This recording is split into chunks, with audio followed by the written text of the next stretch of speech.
Good afternoon guys. তো এখন বাজে 4:40, আবার একটা নতুন ভিডিও নিয়ে চলে এসেছি তোমাদের সঙ্গে। তো অনেক দিন পর একটা রাইড করতে চলেছি। রাইডটা বেশি বড় হবে না, যাব আমি আমাদের কাছেই মায়াপুর ধাম ইসকন টেম্পল, সেটা তোমাদের দেখাবো। তো বিভিন্ন কারণে, বিভিন্ন প্রবলেমের কারণে আমি ভিডিও আপলোড করতে পারিনি, সেজন্য সরি। আশা করি এরপর থেকে প্রতি সপ্তাহে একটা করে ভিডিও আপলোড করার চেষ্টা করব আমি। তো আর আমার চ্যানেল নতুন যারা দেখছো তারা চ্যানেলটি সাবস্ক্রাইব করে নিও। তো সত্যি এবার থেকে বলছি, সত্যি বলছি এবার থেকে মানে কি বলবো তোমাদের, অনেক কারণ ছিল, অনেক প্রবলেমের কারণে আমি ভিডিও আপলোড করতে পারিনি, বেরোতে পারিনি বাড়ি থেকে। লাস্ট মনে হয় বেরিয়েছি কবে তাও সঠিক মনে নেই। হ্যাঁ মনে পড়ছে, সেই রবিবার অক্ষয় তৃতীয়াতে বেরিয়েছিলাম, সুপার বাইকের সঙ্গে রাইড করেছি। তো আজকে সানডে, তো আজকে বেরিয়েছি একটু ঘুরতে। আজকে একটু ফাঁকা ছিল, তো আজকে একটু মানে চাপ কম, সেজন্য বেরিয়েছি। তো আমার সঙ্গে একটা আমার বন্ধু আছে, তো সে আর আমি যাচ্ছি মায়াপুর ইসকন একটু ঘুরতে, একটু মন হালকা করতে। মায়াপুর জায়গাটাই এমন, মানে যতবারই যাই না কেন তাও ভালো লাগে জায়গাটা, এতটাই মানে শান্তি প্রিয় জায়গা। তো শ্রীকৃষ্ণ প্রভুর জায়গা, তো যাচ্ছি সেখানে আমরা। তো আজকের আকাশটাও খুব সুন্দর, মেঘলা মেঘলা আকাশ। তো দেখতে পাচ্ছ আজকে পরিবেশটা একদম খুবই সুন্দর, মনোরম, না গরম না ঠান্ডা।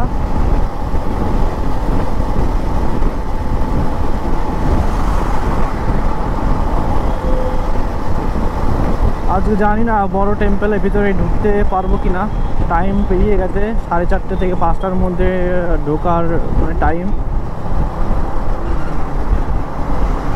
এখন তো বেজে গেছে 4:45, ওইখানে যেতে যেতে 5টা বেজে যাবে।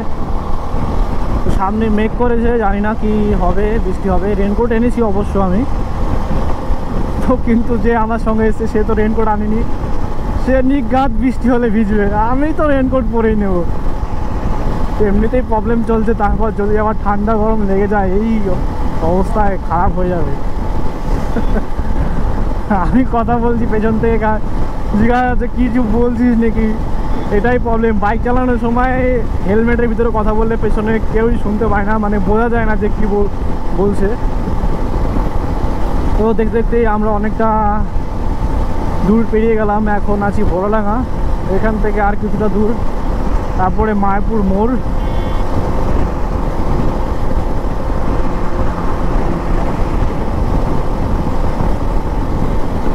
দেখো একবার গাইস, দেখো একবার পরিবেশটা, দেখো একবার, অসাধারণ অসাধারণ, জাস্ট লুকিং লাইক ওয়াও।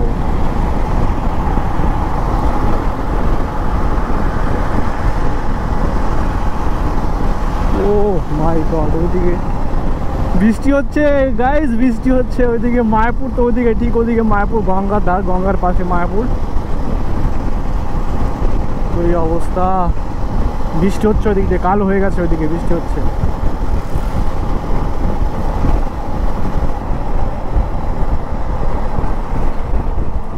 আজকে অনেক প্ল্যান করেছি, দেখি কতটা সাকসেসফুল হয়। আপাতত ফার্স্ট প্ল্যান হচ্ছে মায়াপুর যাব, মায়াপুর ঘুরবো, একটু ফটোশ্যুট করবো, ক্যামেরা নিয়ে এসেছি।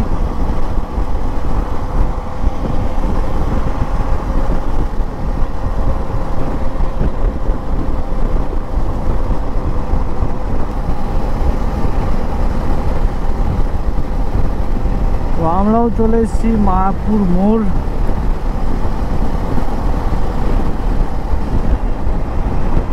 তো অনেকে তোমরা যারা চাইছো যে মায়াপুর আসবে কি করে, তো যদি বাসে আসো তাহলে কৃষ্ণনগর থেকে মায়াপুর মোড় আসতে হবে, ঠিক আছে। এই মায়াপুর মোড়ে স্টেট বাস দাঁড়ায়, লোকাল বাসে আসলে লোকাল বাসে আসতে পারো। যারা ট্রেনে আসবে তারা আসবে হচ্ছে ট্রেনে কৃষ্ণনগর থেকে। যদি আসো তাহলে কৃষ্ণনগর থেকে ট্রেনে বাহাদুরপুর নামতে হবে, এখান থেকে অনেক টোটো পাওয়া যায়, টোটো করে তোমরা মায়াপুর চলে আসতে পারো, একদম সোজা রাস্তা। বাসে আসলে মায়াপুর মোড় দাঁড়িয়ে ঢুকতে হবে, আর নয় ডাইরেক্ট কৃষ্ণনগর থেকে মায়াপুরে বাস পাওয়া যায়।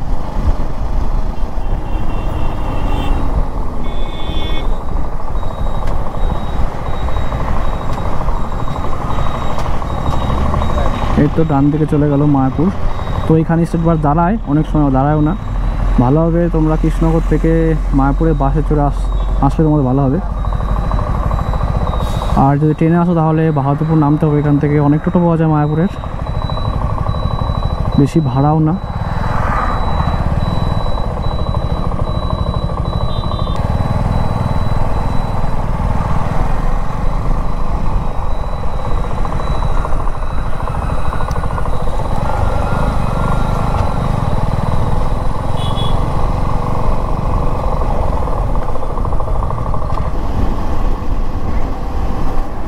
ওই তো দেখা যাচ্ছে এশিয়ার দ্বিতীয় বৃহত্তম হিন্দু মন্দির ইস্কন।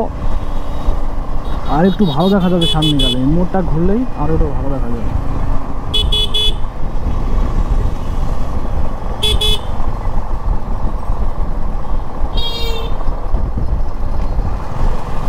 এই দেখো, এইবার দেখতে পেয়েছো তোমরা, এটা হচ্ছে এশিয়ার দ্বিতীয় বৃহত্তম ইস্কন হিন্দু টেম্পল, হিন্দু মন্দির।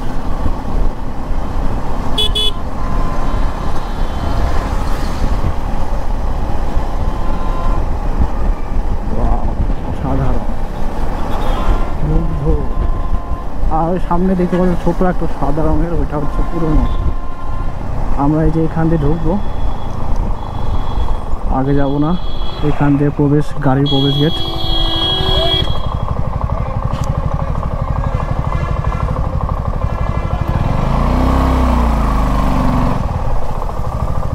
গাড়ি রেখে আসবো।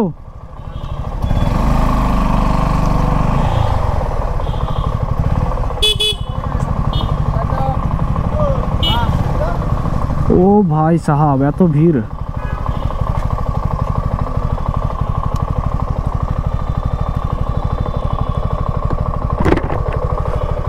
ওই ভিতরে নিয়ে যায় পিছন দিকে।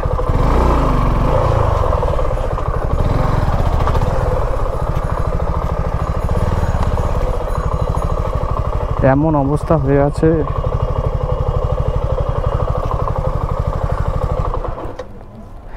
এই বাইকের স্লিপটা করে নিয়ে আয়, নাম্বারটা দেখ। তো আমরা মায়াপুরের ভেতরে প্রবেশ করে গেছি। তো পিছনে দেখতে পাচ্ছ সেই বৃহত্তম মন্দির, ইস্কন মন্দির। তো আমাদের আসতে লেট হয়ে গেছে দেখে প্রবেশ করতে পারলাম না। তো আশা করি গেট বন্ধ হয় 4টে থেকে 5টা পর্যন্ত, দিনে একবারই এন্ট্রি। তো আমরা পারলাম না। তোমরা আসলে নিশ্চয়ই ভেতরে ঢুকবে, দেখবে কেমন। আসলে 4টে আগে আসবে। দেখো আর এর অবস্থা দেখছে না, গরুর গাড়ি, তোমার গরুর গাড়িতে ঘুরতে পারো। তো আমরা এইদিকে যাবো একটু।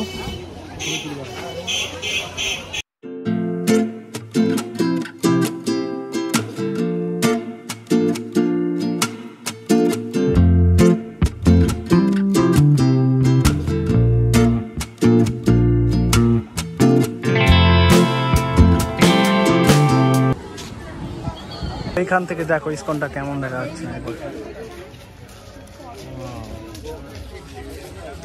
দেখতে পাচ্ছ এটা একটা থিয়েটারের মতো, মানে এখানে সবকিছু ব্রহ্মাণ্ডর একটা মুভির মতো দেখায়। সময় দেখো। এখন আমরা আছি পুরনো যে মন্দিরটা ছিল আগে সেটার দিকে, আর এইদিকে হচ্ছে নতুনটা। আর সামনে যেটা দেখতে পাচ্ছ চূড়ার মতো, ওইটা ছিল আগে পুরোনোটা। এটা তার মধ্যে যাচ্ছি আমরা। সামনে যেটা দেখতে পাচ্ছ এটা হচ্ছে টিকিট কাউন্টার। এখান থেকে টিকিট, জুতো সবকিছু জমা রাখতে হবে এখান থেকে জমা রেখে তারপরে ওই পুরোনো টেম্পলে প্রবেশ করা যাবে, তাছাড়া যাওয়া যাবে না। আর ভেতরে ক্যামেরা অ্যালাউ নেই, সেজন্য প্রবেশ করবো না, কারণ একটু এইভাবে পায়ে বাদ দিন করে হয়। তো এইখান থেকে পুরোনো মন্দিরটা ভালো দেখা যাবে, দেখা যাবে আমাদের দ্বারা।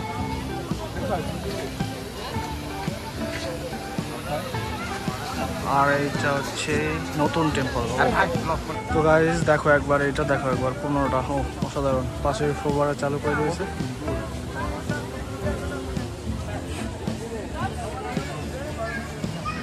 তো ফোবারার জন্য এখানে একটু ঠান্ডা ঠান্ডা হাওয়া আসছে, এখানে একটু বসবো। আর সামনেই দেখো একবার, দৃশ্য দেখো একবার, তো অসাধারণ। আমি একে বললাম ক্যামেরা নিয়ে আসতে হবে না, সময় পাওয়া যাবে না। ভিউ আছে, এটা হচ্ছে আমার কুলি। তো এর পেছনে হেলমেট, ব্যাগ সবকিছু এর পেছনে আছে, কিন্তু দেখতে পাচ্ছ অবস্থা খারাপের। আর দেখো নাজারা দেখো সামনে একদম অসাধারণ। এখানে ফোয়ারা চালু করে দিয়েছে, তো এখানে আমরা একটু বসবো, একটু রেস্ট নেবো। দেখো গাইস কত সুন্দর ভিউ, আর ও ছবি তুলে দিচ্ছে না, ক্যামেরা নিয়ে এসে তাও ছবি তুলে দিচ্ছে না।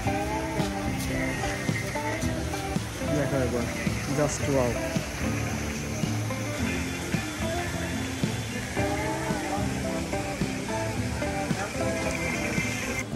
তো আমরা এখানে বসে আছি আর ছেলে ফটোশুট করছে। ওই দেখো ফটোশুট চলছে এখানে। কি অবস্থা দেখো, কি ফটো তুললো। এটা কি হচ্ছে, ইয়ার কি হচ্ছে, এটা ইয়ার কি হচ্ছে। এখন আমরা আছি 1 নম্বর গেটের দিকে। 1 নম্বর না, অবশ্যই এটা লাস্ট বলে, কিন্তু এটা এখানে সব বাস দাঁড়ায়। তো এই যে সামনে হচ্ছে গেট, এখানে বাসে আসলে এখানে এই বাস দাঁড়াবে। তো এখান থেকে এই যে আমি যেখান থেকে নামলাম সেটা হচ্ছে গেলেই আর একটা পথ আছে এই দিক দিয়ে। এইদিকে দোকান দেখতে পাচ্ছ, এখান থেকে জিনিস কিনতে পারো তোমরা। আর সোজা হেঁটে গেলে সামনে প্রসাদ বিতরণ দেওয়া হয়। দেখতে পাচ্ছ এটা হচ্ছে পুরনো আগের টেম্পল, আর পিছনে দেখা যাচ্ছে উকি মারছে, ওইটা হচ্ছে নতুন। আর এখানে হচ্ছে প্রসাদ দেয়, এখন বন্ধ আছে, সকালের দিকে দেয় প্রসাদ। সামনে এই রথ উৎসব, সেজন্য এত ভিড় আছে এখানে। আর এই দিকটা একটু ফাঁকা, কারণ এদিকে পুরোনো জায়গা, তো সেজন্য এদিকে লোকজন। মন্দিরে বিয়ের বাজনা বাজছে, মনে হয় কারো খাবার লরিতে করে খাবার এসছে, খাবার দেখো। সামনে ডান দিকে যেটা দেখতে পাচ্ছ সেটা হচ্ছে রেস্টুরেন্ট, এখানে তোমরা খাওয়া দাওয়া করতে পারো।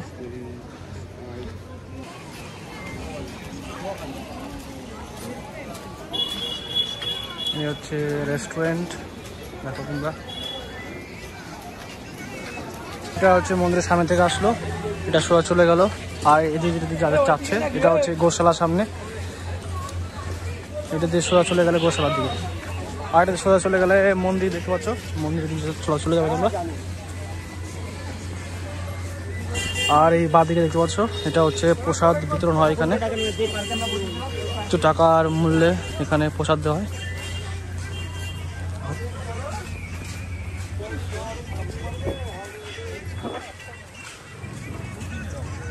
তো এখন বেজে গেছে 6টা, তো সন্ধ্যা হতে শুরু হয়ে গেছে। তো এই আশেপাশে সেগুলো হচ্ছে থাকা জায়গা, তো দেখতে পাচ্ছ যে। তো এখানে থাকতে গেলে 1 মাস বা 7 দিন আগে থেকে তোমাদের বুক করতে হবে, না হলে থাকার অ্যালাউ নেই।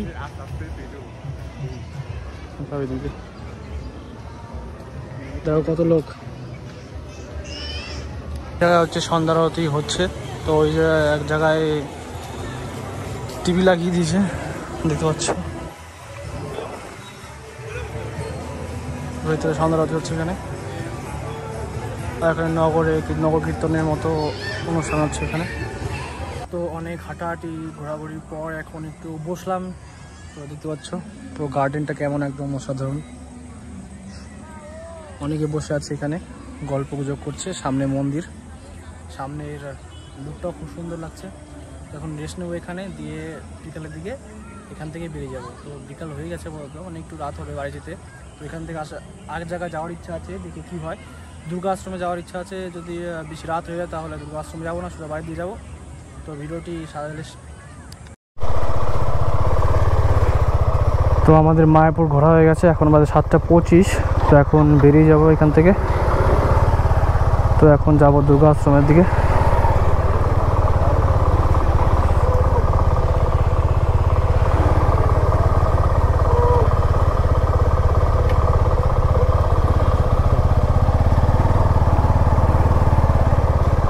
পেমেন্ট করা আছে।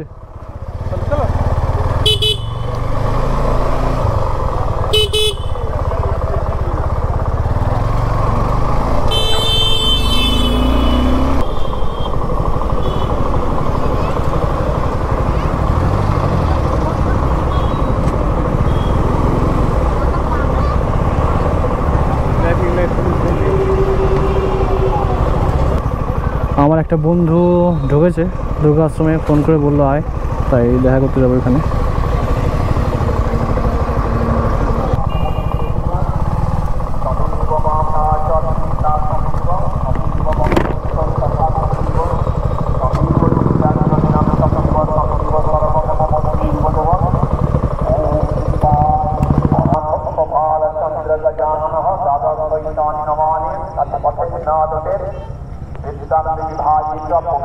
পুজো হচ্ছে এখন এইখানে আশ্রমের ভেতরে।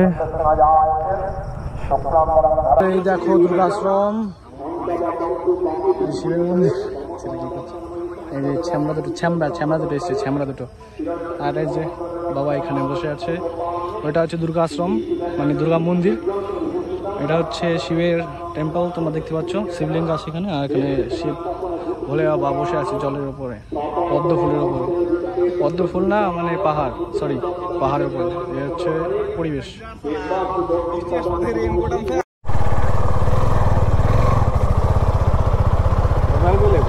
আমাদের এইখানে ঘোরা হয়ে গেছে, তো এখন যাব বাড়ির দিকে। তার আগে বাইকে একটু তেল ভরতে হবে, 1 দাগ তেল আছে, তারপরে রিজার্ভ হয়ে যাবে গাড়ি।